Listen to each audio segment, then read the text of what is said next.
Hamas number 1 தலைவர் வீடு மீது இஸ்ரேல் குண்டு வீச்சு. யார் இந்த இஸ்மாயில் ஹனியே? காசாவில் உள்ள ஹமாஸ் தலைவர் இஸ்மாயில் ஹனியே வீட்டின் மீது குண்டு வீசி தாக்குதல் நடத்தியதாக இஸ்ரேல் ராணுவம் அறிவித்துள்ளது. அவரது வீட்டை ஹமாஸ் அலுவலமாக பயன்படுத்தி வந்ததாகவும் ஹமாஸ் தலைவர்கள் அங்கு ஆலோசனை நடத்தி வந்ததாகவும் இஸ்ரேல் கூறியுள்ளது. ஏற்கனவே இஸ்மாயில் ஹனியேவின் பிற கட்டிடங்கள் மீது இஸ்ரேல் தாக்குதல் நடத்தியுள்ளது. தற்போது நடந்த தாக்குதலில் யாரும் கொல்லப்பட்டுள்ளார்களா என்ற தகவலை இஸ்ரேல் வெளியிடவில்லை. ஹமாஸும் இது பற்றி கருத்து சொல்லவில்லை. யார் இந்த இஸ்மாயில் ஹனியே என்பதனை பற்றி இந்த தொகுப்பில் பார்க்கலாம். 1948ஆம் ஆண்டு பாலஸ்தீனத்தில் இருந்த யூத தீவிரவாத குழுவான ஹக்கன்னா யூதர்களுக்கு தனி நாடு உருவாகிவிட்டதாகவும் அதற்கு பெயர் இஸ்ரேல் என்றும் அறிவித்தது. பாலஸ்தீனத்தின் 78% பகுதிகள் தங்களுக்கு சொந்தமானது என கூறி சுமார் 500 கிராமங்களில் வாழ்ந்த பாலஸ்தீனியர்கள் உடனடியாக வெளியேற உத்தரவிட்டு அவர்கள் மீது ஆயுத தாக்குதல் நடத்தப்பட்டது. என்ன நடக்கிறது என்றே தெரியாமல் உயிர் பிழைக்க மக்கள் லட்சக்கணக்கில் அங்கிருந்து வெளியேறினர். இதனை நக்பா, அதாவது பேரழிவு என பாலஸ்தீனியர்கள் அழைக்கின்றனர். சுமார் 7 லட்சம் பாலஸ்தீனியர்கள் இவ்வாறு வெளியேறினர். தற்போது காசா அருகே இஸ்ரேலுக்குள் இருக்கும் அஸ்கலான் என்ற நகரம் பாலஸ்தீனியர்களின் கிராமங்களில் ஒன்றாக இருந்ததுதான். அந்த கிராமத்தில் இருந்து இடம்பெயர்ந்த ஒரு தம்பதி காசாவில் உள்ள அல் ஷாட்டி அகதிகள் முகாமில் தஞ்சம் அடைந்தது. அந்த தம்பதிக்கு 1962ஆம் ஆண்டு மகனாக பிறந்தவர்தான் இந்த இஸ்மாயில் ஹனியே. காசா பல்கலைக்கழகத்தில் அரபு இலக்கியம் படித்தவர்.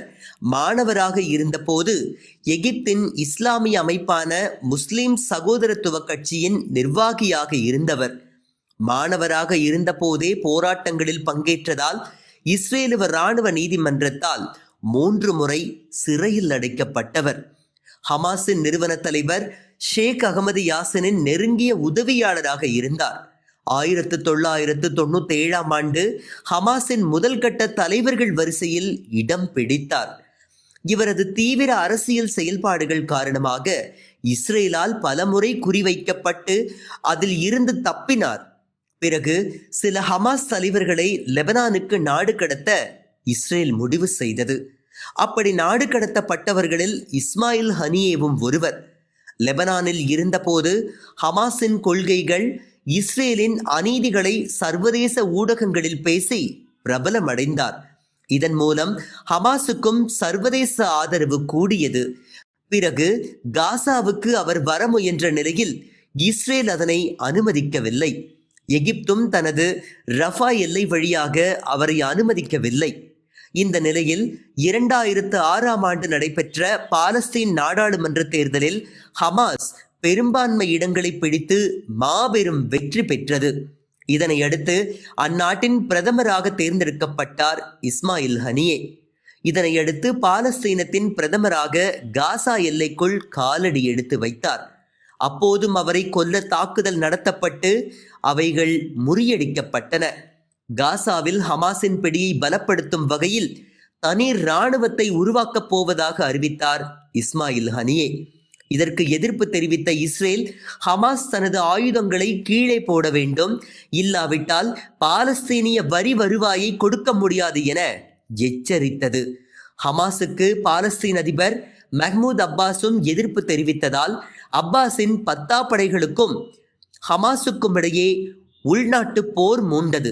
இதனையடுத்து இஸ்மாயில் ஹனியேவை பிரதமர் பதவியில் இருந்து நீக்குவதாக அறிவித்தார் மஹ்மூத் அப்பாஸ். இந்த முடிவு செல்லாது என அறிவித்த ஹமாஸ் மஹ்மூத் அப்பாஸின் 10 படையை விரட்டியடித்து காசாவை முழுமையாக கைப்பற்றியது. 2017ஆம் ஆண்டு வரை ஹமாஸ் தலைவராக இருந்த இஸ்மாயில் ஹனியே அந்த ஆண்டு ஹமாஸின் அரசியல் குழு தலைவராக நியமிக்கப்பட்டார்.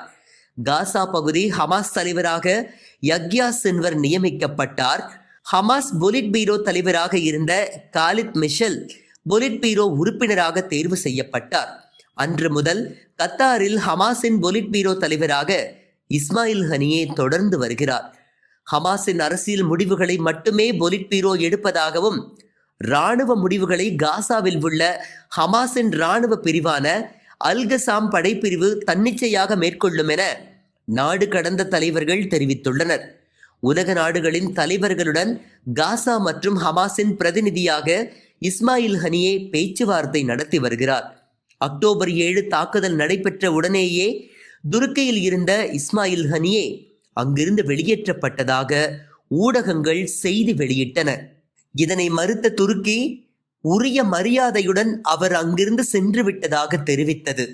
இதேபோல் தங்களுக்கு தெரியாமல் இந்த தாக்குதல் நடத்தப்பட்டதால் இந்த போரில் முழுமையாக தங்களால் இறங்க முடியாது என ஈரான் சுப்ரீம் தலைவர் ஆயத்துல்லா கொமேனி இஸ்மாயில் ஹனியாவிடம் கூறியதாக ராய்ட்டர் செய்தி நிறுவனம் ஒரு தகவலை வெளியிட்டது.